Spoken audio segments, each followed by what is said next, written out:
Okay, Stuart, we're back in studio today doing another episode on this podcast. And I thought we'd take some time and talk about something that's kind of near and dear to your heart and my heart. And I think a lot of people, we talk about retirement, we talk about money, we talk about gains, and we talk about losses. One of the questions that comes up is, how do I give back while also minimizing taxes and all that kind of stuff? But before we dig into that, a few weeks ago, you guys had an event that you guys did. You were a title sponsor for a charity event called the Driven Project. Talk about that and why you got involved with that. It was a really cool story, and that organization is amazing. Yeah, I mean, I was introduced to Kevin Gordon. Kevin's a young man who was extremely successful entrepreneur.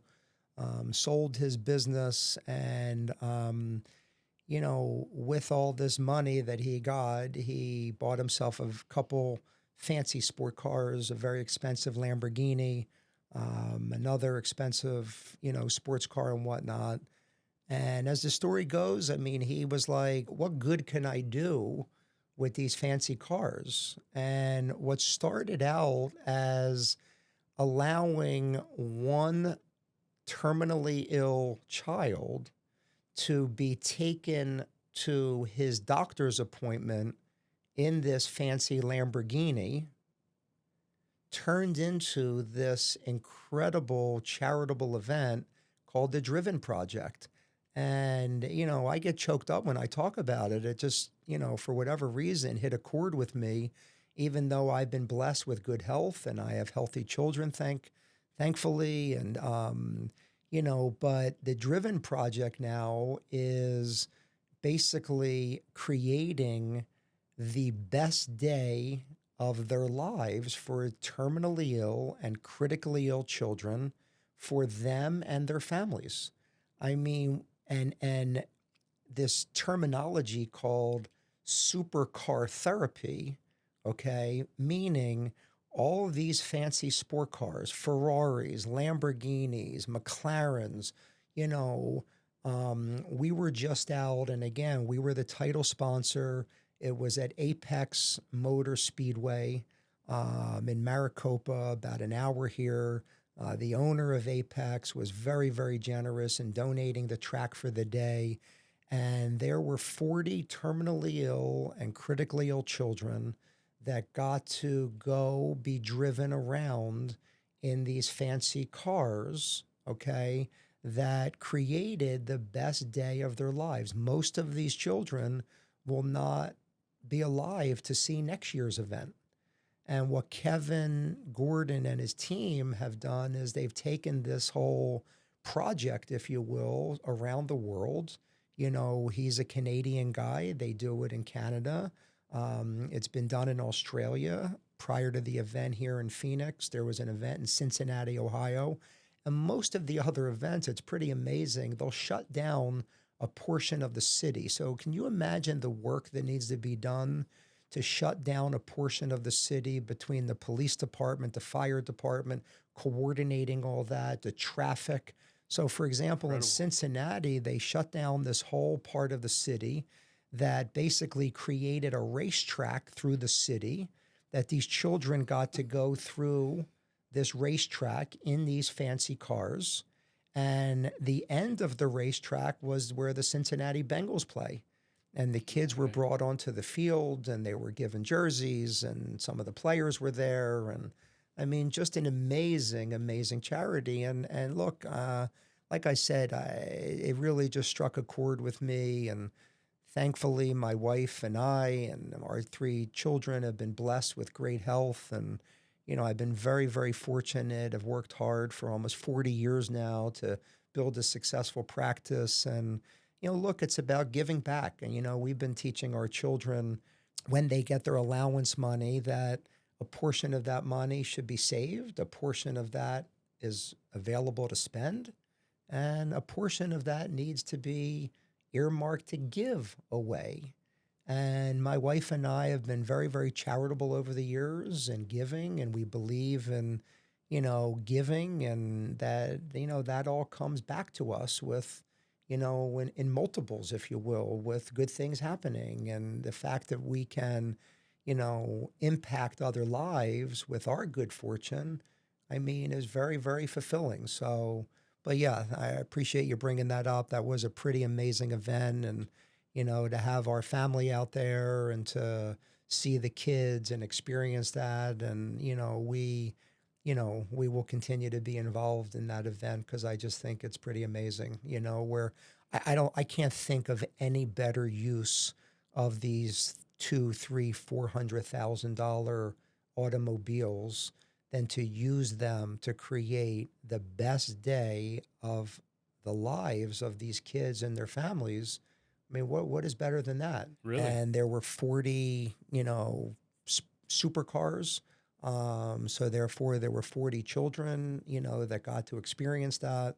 And, Kevin, the founder of the Driven Project, has been funding this out of his own pocket.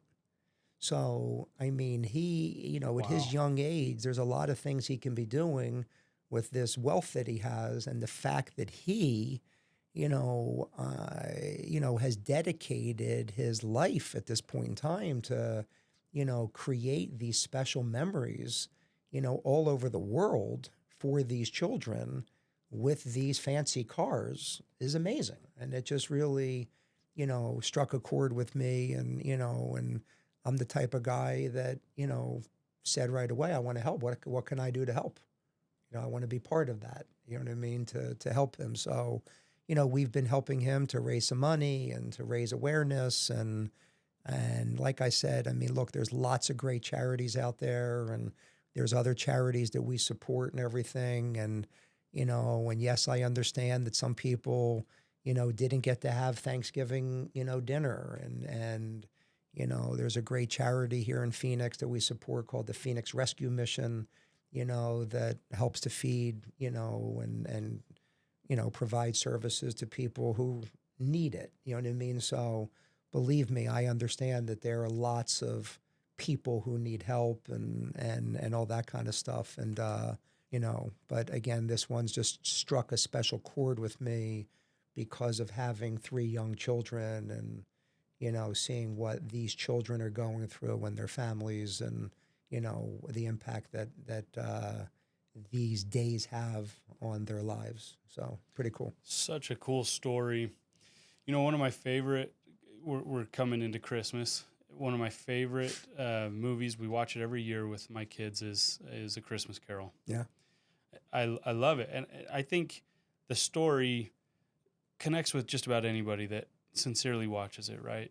The idea that one could be focused on themselves and money and greed and have a change of heart and recognize that it's good to have impact in a positive way. It's good to serve. It's good to help others. And I think that there's a lot of retirees, a lot of your clients, a lot of your prospective clients that have a desire to give back in some way. And again, like you said, there's plenty of charities out there. You don't even have to always give to a charity. Right. You can do it in a lot of different ways. But this idea that somehow we've been blessed with whatever it is that we've gotten in this life through hard work and diligence and all that, but we've gotten this. How do we now help other people? Yeah. And, this is a financial planning, retirement planning podcast as well. So tying it into how do we enable ourselves to donate and give back to our communities while also reducing some of our own taxes. In one of our previous episodes, you briefly talked about a donor advisor fund. Mm-hmm. Let's dig into that, because I do think that, especially at the end of the year, this concept of giving and helping is on everybody's mind. Yeah.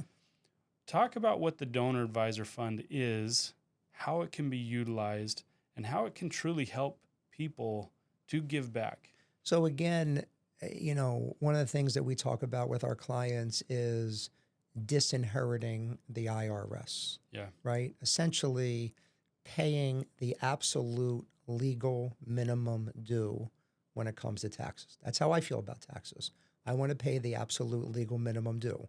Most of my clients, our clients, feel exactly the same way. So the concept of a donor advised fund, a DAF, allows you to marry together, charitable intentions and tax planning. So, for example, it was last tax year, just give you an example that just popped into my mind. We're doing one right now for a client that is doing Roth conversions. I mentioned that on, one of our recent episodes and whatnot, that's going to help, him and his wife offset their tax bill from Roth conversions. But this client of mine, she's a widow, affluent woman, and she was selling one of her investment properties, and she had a very, very low cost basis, and she had a gigantic gain.